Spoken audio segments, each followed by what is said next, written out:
सुरक्षा के लिहाज से और आसानी से वोटिंग कराई जा सकती है। तो वो महाराष्ट्र में भी लागू होता है, खासतौर पे जो विदर्भ का इलाका है, गढ़चिरौली का क्षेत्र है, जहां पर थोड़ा नक्सल प्रभावित इलाका है। हालांकि पिछले कुछ सालों में नक्सलवाद जो है कम हुआ है, लेकिन नक्सल प्रभावित इलाका होने की वजह से ही महाराष्ट्र में 4 से 5 जो है फेज में चुनाव होते हैं और इस बार भी 5 फेज में चुनाव किया जा रहा है। बिल्कुल। और इस समय की बड़ी खबर एक बार तारीखों के साथ मैं जल्दी जल्दी अपने दर्शकों को बता देती हूँ। अलग अलग राज्यों और केंद्र शासित प्रदेशों की अगर बात करें तो उत्तर प्रदेश, बिहार और पश्चिम बंगाल वो राज्य है जिसमें 7 फेज में चुनाव होंगे और इसके बाद 2 राज्य महाराष्ट्र और जम्मू कश्मीर में 5 चरणों में चुनाव होंगे। ओडिशा, मध्य प्रदेश और झारखंड वो राज्य हैं जिनमें 4 चरणों में लोकसभा चुनाव करवाए जाएंगे। छत्तीसगढ़ और असम वो राज्य हैं, वो 2 राज्य जिनमें 3 चरणों में मतदान होगा। कर्नाटक, राजस्थान, त्रिपुरा, मणिपुर ये वो 4 राज्य हैं जिसमें 2 चरणों में मतदान होना है, जबकि 22 ऐसे राज्य हैं और यूनियन टेरिटरीज हैं जिसमें से एक ही चरण में चुनाव करवाए जाएंगे। ये राज्य है अरुणाचल प्रदेश, अंडमान निकोबार, आंध्र प्रदेश, चंडीगढ़, दादर नागर हवेली, गोवा, गुजरात, हिमाचल प्रदेश, हरियाणा, केरल, लक्षद्वीप, लद्दाख, मिजोरम, मेघालय, नागालैंड, पुदुचेरी, सिक्किम, तमिलनाडु, पंजाब, तेलंगाना और उत्तराखंड। अब मैं जल्दी से ब्रह्म प्रकाश का रुख कर लेती हूँ। ब्रह्म, देखिए ये हमने एक तस्वीर अपने दर्शकों को बता दी है। लगातार आप देखेंगे मेरे दाहिने हाथ में वो तारीखें हैं जब पहले फेज का चुनाव, सेकंड फेज यानी 19 अप्रैल, 26 अप्रैल, 7 मई, 13 मई, 20 मई, 25 मई और 1 जून को चुनाव होना है और 4 जून वो तारीख जिस दिन नतीजे आने हैं। मुझे लगता है कि ब्रह्म आज बहुत ही क्लैरिटी के साथ इलेक्शन कमिश्नर ने हर जानकारी साझा की है देश के साथ, वोटर्स के साथ। बिल्कुल वोट के साथ जानकारी साझा की है। और एक बात और ध्यान रखिए शोभना, कि चाहे मीडिया हो, चाहे नेता हो, चाहे पॉलिटिकल पार्टी हो, उन सबको उनकी लक्ष्मण रेखा भी चुनाव आयोग ने बताई है। नेताओं को कहा है कि आप बयानबाजी करें तो ध्यान में रख कर करें, और साथ में एक व्यंग्य भी किया है कि आजकल जो दोस्ती दुश्मनी का जल्दी का दौर चल रहा है, ऐसी स्थिति में नेताओं को इस तरह की बयानबाजी करना चाहिए कि फिर ऐसी दुश्मनी ना हो कि फिर से मिले तो दोस्ती ना हो सके। उन्होंने शेर भी कहा है। तो सबको अपनी जो है सीमा रेखा दिखाई है। और सबसे महत्वपूर्ण बात देखिए, हम और आप पिछले चुनाव में आपने कई बार देखा हो हमने कि उसी दिन वोट होना है और अखबार का पहला पन्ना आता है जिसमें लिखा होता है बी पार्टी की लहर या सी पार्टी की लहर। तो कहा है चुनाव आयोग ने कि स्पष्ट तौर पर ये लिखिए कि ये विज्ञापन है, ये नहीं कि इस पार्टी की लहर है। तो ये बताया। दूसरा, सोशल मीडिया पे अगर कुछ गलत चल रहा होगा तो हर जिले में यूनिट रहेगी चुनाव आयोग की, सोशल मीडिया में गलत चल रहा है, क्या अफवाहें चल रही है, और उसका फैक्ट चेक करेगी और जनता को बताएगी कि देखिए सोशल मीडिया पे ये चीज गलत चल रही है और असल में सही चीज ये है। ब्रह्म प्रकाश, मैं इस समय रोकना चाहूंगी और रविंद्र आपका मैं रुख करना चाहूंगी। और रुख मैं इसलिए करना चाहूंगी क्योंकि हमारी जो जी न्यूज की न्यूज रूम टीम है उसने जब सारी सीटों को जोड़ा है तो ये 544 सीटें हो रही है। तो ये क्या कुछ गलती है, कुछ कंफ्यूजन है? रविंद्र, कोई जानकारी आपको इस बाबत मिल पा रही है? देखिए 543 सीटें थी और 2 जो रिजर्व थी, नॉमिनेटेड एंग्लो इंडियन, उसको खत्म कर दिया गया था। तो टोटल अब कह सकते हैं कि 545 होना चाहिए अगर उस हिसाब से देखा जाए तो। अब अगर हमारे न्यूज रूम ने काउंट किया है तो सही किया होगा इसका। तो ठीक है, विशाल कोई अपडेट आपको मिल पा रहा है इस खबर को लेकर? क्योंकि 102 पहले फेज में, 89 सीटें दूसरे फेज में, 94 सीटें तीसरे फेज में, 96 सीटें चौथे फेज में, 5वें फेज में 49, छठे फेज में 57 और 7वें फेज में 57 सीटें।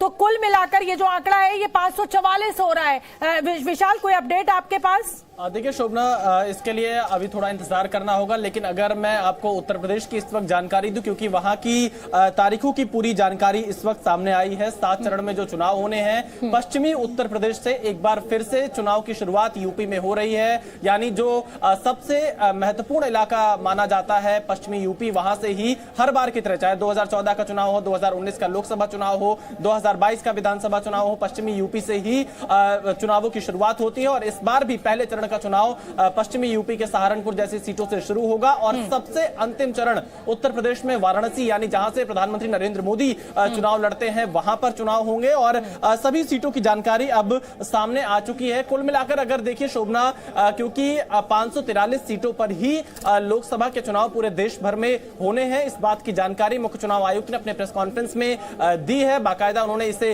बोला भी है। तो ये कहा जा सकता है कि जो सीटें तय की गई हैं हैं उन सीटों पर ये चुनाव होना है। 7 चरणों में चुनाव होंगे।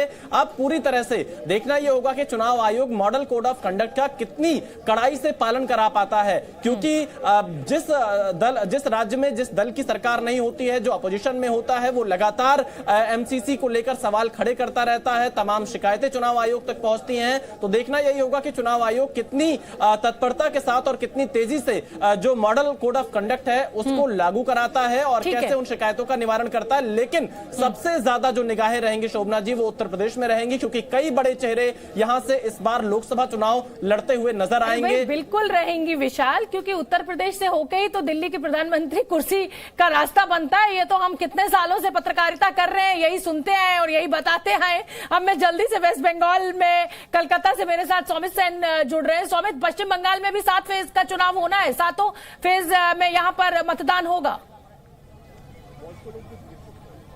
देखिए, ये सबसे बड़ी सवाल तृणमूल कांग्रेस की तरफ से उठाया जा रहा था कि पश्चिम बंगाल में ज्यादा फेज में इलेक्शन ना हो, और उनका दावा था, तृणमूल कांग्रेस का बार बार ये आरोप था कि पश्चिम बंगाल में अगर ज्यादा फेज में इलेक्शन होगा तो ये बीजेपी लीडर्स को ये जो सुविधा करने के लिए कि बीजेपी लीडर्स ज्यादा से ज्यादा पश्चिम बंगाल में आएंगे और बाहर से आएंगे और यहाँ पे वो चुनाव प्रचार कर सकेंगे। लेकिन जब देखा जा रहा है कि बिहार या उत्तर प्रदेश जैसे राज्यों में भी जो बीजेपी शासित या बीजेपी के गठबंधन के साथ जहाँ पे इलेक्शन हो रहा है, वहां पर जब 7 फेज में इलेक्शन हो रहा है, तब शायद तृणमूल कांग्रेस उतना सवाल नहीं उठा पाएगी। लेकिन अब से 10 मिनट बाद ही तृणमूल कांग्रेस की तरफ से अपना पक्ष रखा जाएगा। बिल्कुल ठीक है। और मैं जल्दी से आपका रुख कर लेती हूँ ब्रह्म प्रकाश। आप देख ही रहे हैं कि तृणमूल कांग्रेस ने कहा था कि भाई ज्यादा फेजेस में इलेक्शन ना हो। पश्चिम बंगाल में 7 फेज में इलेक्शन हो रहा है, बिहार यहां पर 7 फेज में इलेक्शन हो रहा है। मुझे लगता है कि विपक्षियों को हमला बोलने का मौका तो जरूर मिलेगा। बिल्कुल बिल्कुल, देखिए विपक्षी पार्टियां हमला बोलेंगी, लेकिन आप ध्यान कीजिए 2014 में जब मोदी सरकार भी नहीं थी तब 9 चरणों में चुनाव हुए थे। तो इलेक्शन कमीशन अपने लिहाज से कहां कितनी जरूरत है उस लिहाज से फेज तय करता है। एक बात और मैं जानकारी दे दूं शोभना, जो आप 544 सीट की बात कर रही थी जो काउंटिंग की है न्यूज रूम में, तो मैं ये बता दूं कि इलेक्शन कमीशन ने जो चुनाव का अनाउंसमेंट किया है, देखिए पहले ही फेज में जो स्क्रीन दिखाई गई में है उसमें कुल 543 सीटें बताई गई हैं, यानी इलेक्शन 543 सीट के लिए हो रहा है। अगर 544 काउंटिंग में आ रही है कहीं तो टाइपो एरर हो सकता है, उसमें इलेक्शन कमीशन कुछ देर में स्थिति स्पष्ट करेगा, क्योंकि 2 सीटें जो खत्म भी की गई हैं एंग्लो वाली, तो वो अभी उसका एरिया डिसाइड नहीं हुआ, डिलिमिटेशन के बाद तय होगा और 545 होंगी या कितनी होंगी। लेकिन अभी जो चुनाव हो रहे हैं लोकसभा के, वो 543 लोकसभा की सीटों के लिए अनाउंस हो रहे हैं। और देखिए, जो आपने सवाल उठाने की बात कही, तो जैसा मैं आपको बता रहा था कि चुनाव आयोग जिस तरह से आकलन करता है, कानून व्यवस्था का आकलन करता है, वहां के वोटर्स की, वहां की आबादी का आकलन करता है, वहां के वेदर कंडीशन किस राज्य में किस तरह से है, क्योंकि गर्मियों का मौसम रहेगा, कई जगह बारिश होगी, कई जगह मुश्किलें होगी। बिल्कुल तो बिल्कुल बिल्कुल ब्रह्म, और इसीलिए चलिए चुनाव आयोग तय करता है। बिल्कुल बिल्कुल, चुनाव आयोग पूरा एहतियात बरतता है, हर तरीके की तैयारी करता है और ये कोशिश करता है कि वोटर्स को किसी भी तरीके की परेशानी ना हो। आज जैसे इलेक्शन कमिश्नर ने जानकारी दी कि कैसे बुजुर्ग लोगों के लिए रैंप बनाया गया है, जो विकलांग है उनके लिए रैंप बनाया गया है, 100 साल से ऊपर के 2 से 2.5 लाख वोटर हैं, उनके लिए क्या इंतजाम किया गया है। तो मैं अब जल्दी से रुक कर लेती हूं एक बार फिर से रविंद्र आपका, और तैयारियां देखिए पूरी है। रविंद्र, मैं आऊंगी आपके पास एक बार जल्दी। विशाल रघुवंशी का मुझे रुक करना है क्योंकि जनता मुझे उनके साथ दिखाई दे रही है। विशाल, जरा जनता से बात करवाइए और बताइए किस तरह का उत्साह, तारीखों का ऐलान तो हो गया है, चुनावी शंखनाद। देखिए, बिल्कुल चुनावी शंखनाद हो चुका है और लखनऊ में जब 20 मई को मतदान होगा, और देखिए हम भी लोगों से अपील करते हैं, चुनाव आयोग ने जरूर अपील की है, हम भी लोगों से अपील करते हैं कि अपने मत का प्रयोग जरूर करें, इस लोकतंत्र के महापर्व में हिस्सा लें। ऐसे में देखिए हम लोगों से सीधे तौर पर शपथ भी ले लेते हैं। आप शपथ लेंगे कि वोटिंग करेंगे 20 तारीख को? हमेशा हमने वोट, शपथ लीजिए। शपथ लेते हैं सर, ये भारत के संविधान की शपथ लेते हैं कि हम किसी भी हाल में, जो हमारा मतदान का अधिकार है, क्योंकि मतदान के अधिकार से ही देश का भविष्य है, तो मतदान हमको करना चाहिए। और आपके चैनल के माध्यम से सबसे अपील है कि सभी लोगों को मतदान करना चाहिए। देखिए, लोग जो है ये शपथ लेना बहुत जरूरी है, क्योंकि क्या होता है ना, अक्सर लोग जिस दिन मतदान होता है उस दिन क्या करते हैं, आधे दिन की छुट्टी मान लेते हैं, कहते हैं कि चलिए अब वोट करेंगे नहीं, घूम के कहीं आते हैं, फिर बाद में करेंगे, फिर लाइन में कतार में खड़े थे, कहते हैं नंबर ही नहीं लगा, इस तरह की चीजें। तो लोग जो है जागरूक हों। और 20 तारीख फिर से आपको बता दें कि उत्तर प्रदेश में 7 चरणों में चुनाव हो रहे हैं। पहले चरण में 8 सीटें हैं, पश्चिम की सीटें हैं, दूसरे चरण में 8 हैं, तीसरे में 10 हैं। और लखनऊ में अगर हम बात करें, लखनऊ में 20 मई को मतदान होना है। सबसे अंतिम वाराणसी, जहां से प्रधानमंत्री क्षेत्र है, तो लोगों से लगातार ठीक है विशाल, मैं एक बार जी बिल्कुल मैं आपके पास आऊंगी और विशाल पांडे भी मेरे साथ न्यूज रूम से जुड़े हुए हैं। विशाल, अगर मैं उत्तर प्रदेश की बात करूं तो अभी स्थिति क्या सारी सीटों पर,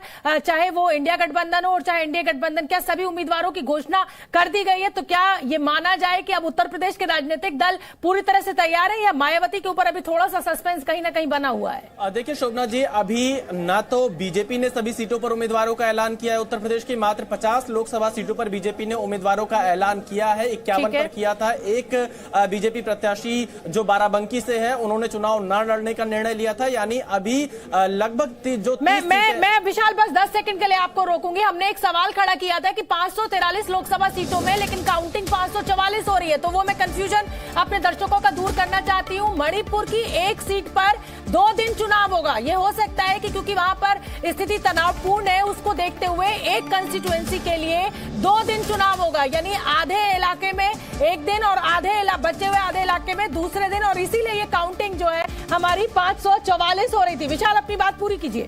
देखिए, क्योंकि आपने यूपी को लेकर सवाल पूछा, तो बीजेपी ने अब तक 50 सीटों पर अपने प्रत्याशियों का ऐलान किया है और 5 सीटें सहयोगी दलों के लिए छोड़ी हुई हैं। तो इस हिसाब से 25 सीटों पर विशाल, मुझे आपको रोकना होगा। चुनाव आयोग क्या कह रहा है इस मामले को लेकर, वो एक बार सुनवा देते हैं दर्शकों को। सर, मैं रवि त्रिपाठी हूं, जी न्यूज से। मेरा सवाल यह है कि एक तो सीट के नंबर जो सर आपने दिए हैं वो 543 के बजाय 544 हो रहे हैं काउंट करने पर, ऐसा क्यों है? ये तो जानकारी।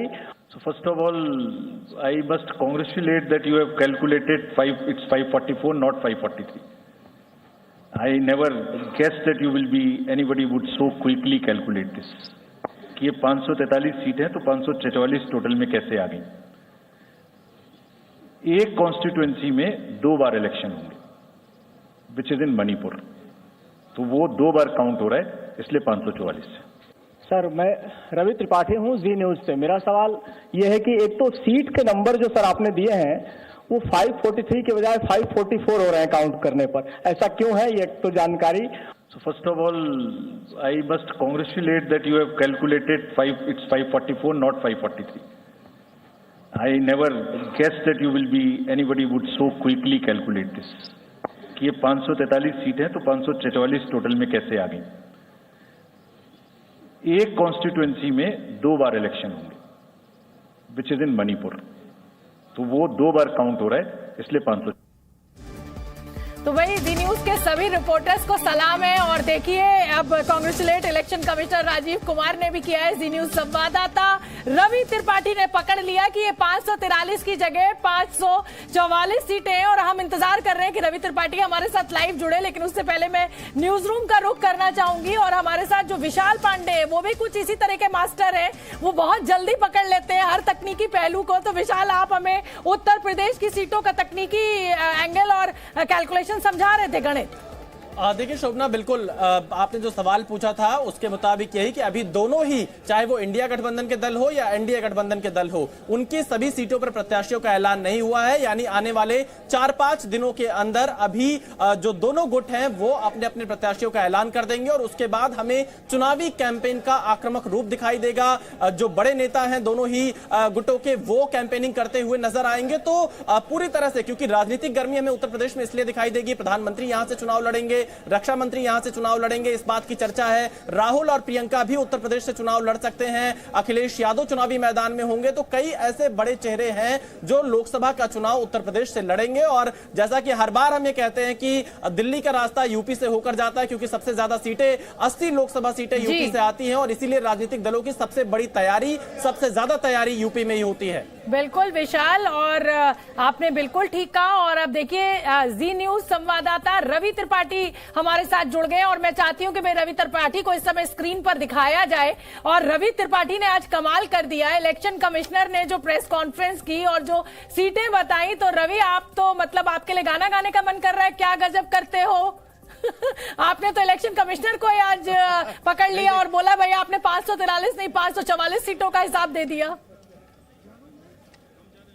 बिल्कुल बिल्कुल, देखिए हमारी टीम को भी इसके लिए बधाई देना पड़ेगा। शिवम गुप्ता दफ्तर में बैठे होंगे, उन्होंने मुझे अलर्ट किया इस बात को लेकर, और शिवम ने अलर्ट किया। ऐसे अलर्ट करते ही मैंने भी काउंट किया, तो काउंट करते ही मुझे भी 544 में, हम 2-3 पत्रकारों ने किया, फिर मैंने वो सवाल किया और सवाल का जवाब उनको देना पड़ा कि आखिर 544 क्यों है, क्योंकि मणिपुर में एक सीट पर 2 फेज में चुनाव कराए जा रहे हैं। देखिए चुनाव आयुक्त का जो प्रेस कॉन्फ्रेंस था, मुख्य चुनाव आयुक्त का कमाल की प्रेस कॉन्फ्रेंस, देखिए उन्होंने जनता से भी अपील की कि 2 साल हमने मेहनत की है, 2 साल हमने जम के काम किया है कि अच्छा चुनाव हो, पारदर्शी चुनाव हो, सबको सहूलियत हो, तो अब आपकी भाग्य समय आ गया। अब आप जो है चुनाव में भाग ले, हिस्सेदारी करें, ज्यादा से ज्यादा वोटिंग करें और निष्पक्ष चुनाव हो, इसके लिए आप काम करें। साथ साथ नेताओं से हर लहजे में अपील की गई, शेरो शायरी के जरिए भी, कि दुश्मनी जमकर करो लेकिन इतनी गुंजाइश रहे कि फिर कभी दोस्त बने तो शर्मिंदा ना हो। वसीर बद्र को पढ़कर तमाम सारे शेरो शायरी, तमाम सारी कहावतों को जोड़कर नेताओं को भी नसीहत, साथ साथ जनता से भी अपील, और साथ साथ ये भी अपील नसीहत दी गई है जो ईवीएम को लेकर सवाल खड़ा करते हैं। चुनाव आयोग ने साफ साफ कहा कि 100%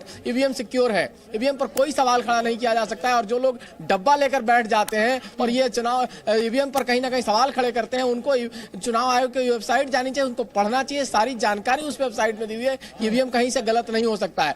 तमाम सारे जो सवाल खड़े किए गए उनके जवाब भी दिए, और हमने जो सवाल किया उसके लिए जी न्यूज को उन्होंने बधाई किया, कांग्रेचुलेट किया। हमने अपने दर्शकों को सुनवाया, और यही मैं बार बार कहती हूँ कि जी न्यूज के रिपोर्टर्स से तेज रिपोर्टर्स शायद ही होंगे, क्योंकि सबसे पहली खबर, सबसे पहला अपडेट हम जी न्यूज पर अपने दर्शकों को लगातार दिखाते रहते हैं। और अब मैं रुख करना चाहूंगी, मेरे साथ मध्य प्रदेश से रिपोर्टर जुड़ रहे हैं, प्रमोद, मैं आपका रुख करना चाहूंगी। मध्य प्रदेश में 3 फेज में चुनाव होना है। देखिए, रवि त्रिपाठी की रोशनी इलेक्शन कमीशन की प्रेस कॉन्फ्रेंस में नजर आई, और इसीलिए जी मीडिया देखिए हर खबर के विश्लेषण और जनता की आवाज में अव्वल माना जाता रहा है। हम देश के सबसे पुराने मीडिया संस्थान है। इस वक्त में राजधानी भोपाल जो मध्य प्रदेश की है, और देश का दिल यहीं धड़कता है। और इस बार जनता के मन में क्या धड़क रहा है, क्योंकि मैं वोटर से बातचीत करूंगा और बाजार में इस समय मैं मौजूद हूँ। आधी आबादी, मैं चाहती हूँ कि रिपोर्टर को जरा दिखाया जाए, भाई इतनी तारीफें वो रवि त्रिपाठी की कर रहे हैं, दर्शक उनसे रूबरू तो हो। बिल्कुल पूरी कीजिए बात अपनी प्रमोद।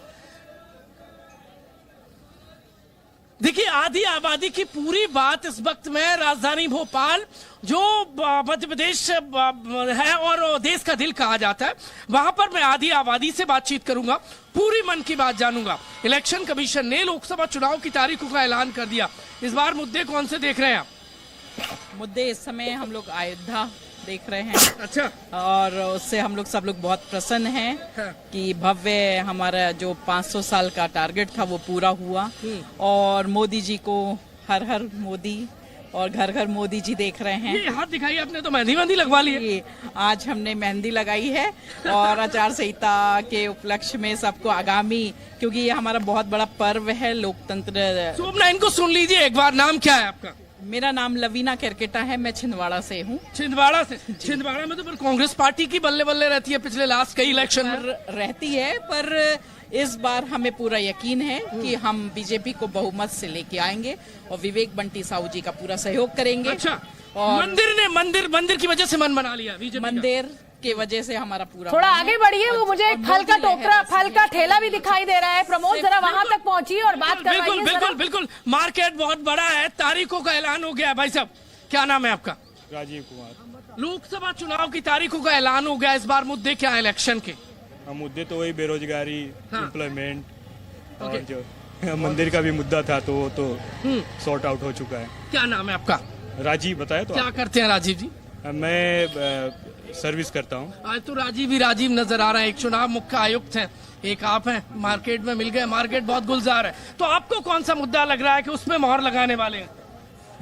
मुद्दा तो ऑब्वियसली एम्प्लॉयमेंट का रहता है, और बाकी जो मुद्दे हैं लोकल लॉ एंड ऑर्डर, ये सब। जरा प्रमोद, वोटर्स से ये पूछिए कि गर्मी बहुत होती है मई जून में, तो उत्साह में तो कोई कमी नहीं है। 3 फेज में मध्य प्रदेश में चुनाव होना है और गर्मी भीषण होती है मई में। लोग काफी खुश हैं।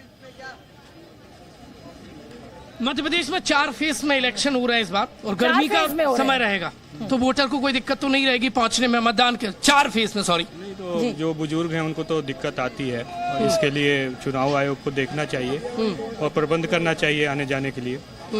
मार्केट पहुंचे, सर से बातचीत हो गई है, मैडम से भी कर लेता हूँ। मेरा भी सेम है। अच्छा, हाँ। सर से इतर नहीं है, जो सर कह रहे हैं वही। मैं आऊंगी आपके पास। देखिए, आप पति पत्नी जो है, अगर आप एक साथ उनसे बात करेंगे तो सब सेम ही होता है, और घर के बाहर जब होते हैं तो पक्का दुनिया को सेम ही दिखाया जाता है। घर के भीतर भले ही सेम ना होता हो। क्यों रविंद्र, आप मुझसे सहमत होंगे। एक चीज तो मैं रविंद्र देख रही हूँ कि जो वोटर है उसमें एक बड़े खास तरीके का उत्साह देखने को मिल रहा है। कोई भी व्यक्ति, गर्मी की बात एक दो को छोड़ के सब कह रहे हैं कि लोकतंत्र का बहुत बड़ा उत्सव है और हम इसमें हिस्सा लेंगे। अब बिल्कुल देखिए, गर्मी हो या फिर कोई और भी मौसम, आखिर वोट तो डालना है। अगर आप एक अच्छे वोटर है, एक अच्छे नागरिक है, तो आपको वोट डालने जाना पड़ेगा। घंटों अगर खड़ा होना है तब भी खड़ा होना पड़ेगा। हाँ, गर्मी के दिन में अक्सर देखने को मिलता है, आपने भी देखा होगा कि सुबह में और शाम को लंबी कतारें होती, दोपहर के समय गर्मी ज्यादा होती है तो भीड़ थोड़ी कम होती है। लेकिन वोटर वोट करता है, 60 से 70% वोटरों का मन होता है कि वोट करे।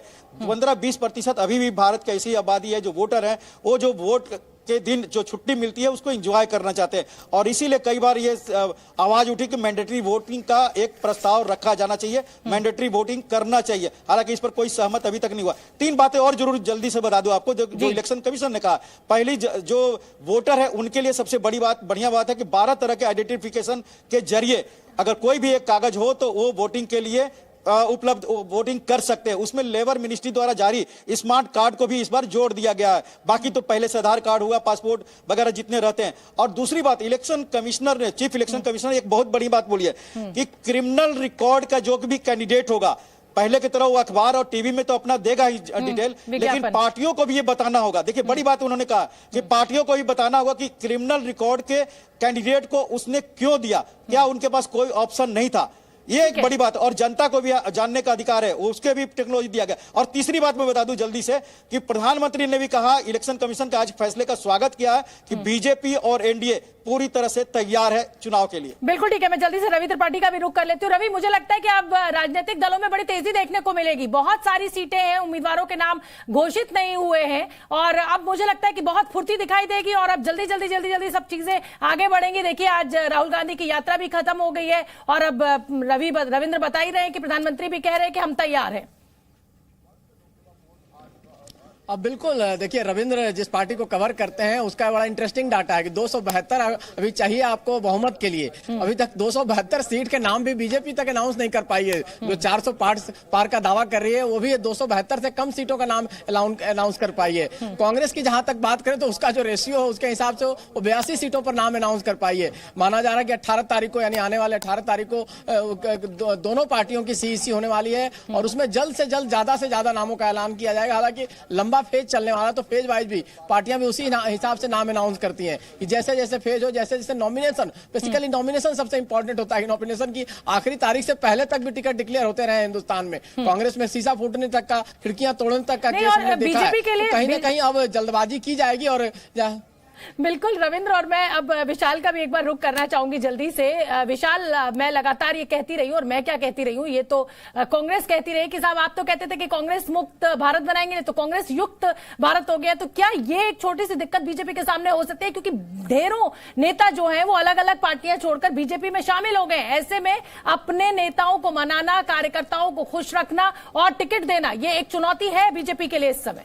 देखिए शोभना, बीजेपी के सामने ये चुनौती फिलहाल दिखाई नहीं पड़ती है, क्योंकि अगर पिछले कई चुनावों के हम आकलन को देखें तो उसमें जितने भी जो नेता बीजेपी में आते हैं वहां पर बीजेपी नेता किसी का विरोध करते हुए दिखाई नहीं देते। बहुत ही अनुशासन में रहकर उन्हें स्वीकार करते हुए दिखाई देते हैं और उनके चुनाव में कैंपेन भी करते हैं, उनके लिए प्रचार भी करते हैं। लेकिन अगर इसके उल्टा देखा जाए, जो अन्य पार्टियां, अगर कांग्रेस पार्टी की बात करें या अन्य क्षेत्रीय दलों की बात करें, अगर वहां पर कोई नया चेहरा आता है तो विरोध के स्वर भी काफी ज्यादा तेज हो जाते हैं। कई जगह विरोध प्रदर्शन भी देखने को मिलता है। लेकिन मौजूदा हालात में अगर आप देखिए, आप कांग्रेस मुक्त भारत की बात कर रही हैं, लेकिन यहाँ पर दल बदल तो दोनों तरफ से। मैं बिल्कुल नहीं कर रही हूँ, मैं ऐसी कोई गलती नहीं करना चाहती हूँ।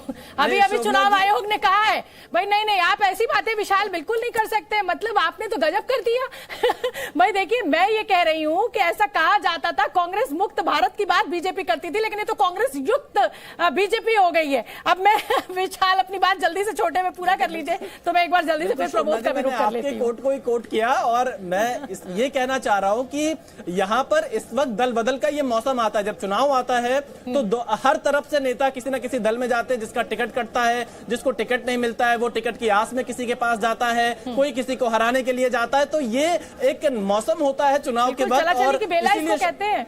बिल्कुल बिल्कुल। हाँ, अश्विन कुछ अपडेट देना चाहते हैं और मुंबई से मेरे साथ जुड़ रहे हैं। अश्विन बताइए, फिर मैं प्रमोद आपके पास आऊंगी। अश्विन बताइए। जी देखिए, जहां तक सीटों के बंटवारे को लेकर मुद्दा है, कुछ देर पहले ही एक प्रेस कॉन्फ्रेंस में देवेंद्र फडणवीस से हमने ये सवाल पूछा था कि आखिरकार जो आपका जो गठबंधन है वहां पर सीट शेयरिंग को लेकर क्या मसला अटका हुआ है। उनका साफ तौर पे कहना था कि 20% सीटों को लेकर ही अब मसला अटका हुआ है। 80% सीटों को लेकर बातचीत हो चुकी है और यही कारण है कि बीजेपी ने 20 सीटों को लेकर जो कैंडिडेट्स हैं उनके नाम की घोषणा कर दी है। एकनाथ शिंदे और अजित पवार को भी जिन सीटों को लेकर मुद्दा सुलझ गया, सीटों को लेकर उनका कहना था कि भी जल्दी घोषणा करेंगे। मैं क्षमा चाहूंगी और मेरे पास वक्त इतना ही है और मुझे अब रुकना होगा और मैं अब आपसे लूंगी इजाजत। आपसे बहुत जल्दी फिर होगी मुलाकात, तब तक के लिए नमस्कार। आगे देखिए, ताल ठोक के बज गई चुनावी घंटी, किसकी चलेगी गारंटी। हेलो बेटा। General elections to the